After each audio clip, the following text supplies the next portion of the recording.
আজকে দলের 38তম প্রতিষ্ঠাবার্ষিকী উপলক্ষে আজকে উপস্থিত আমার নেতৃবৃন্দ, আসসালামু আলাইকুম। এই দলের প্রতিষ্ঠাতা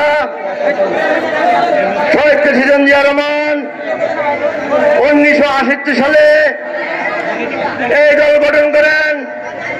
আজকে এই দল গঠন করার পর্যন্ত আজকে এই দল গণতন্ত্রের জন্য যে লড়াই করেছে, মানুষের ভোটের অধিকারের জন্য আমরা 15টি বছর লড়াই করেছি।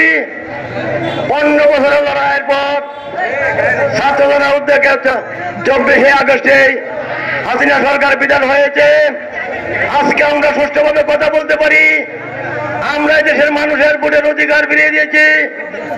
আমরা যেন এই তত্ত্বাবধায়ক সরকার অচিরে একটা সুষ্ঠু নির্বাচন দিয়ে এই দেশের মানুষের কাছে তার গণতন্ত্র ফিরিয়ে দেন। এই দেশের মানুষ যেন তাদের নেতা নির্বাচিত করতে পারেন এবং যে নেতৃত্বে আসে তাকে আমরা সাদরে গ্রহণ করব। আর আজকে আপনারা অনেক কষ্ট করে প্রচন্ড গরমের ভিতরে এই অনুষ্ঠানকে সাফল্যমণ্ডিত করার জন্য আমি সকলকে ধন্যবাদ এই বলে আমি আমার বক্তব্য সমাপ্ত ঘোষণা করছি। আসসালামু আলাইকুম।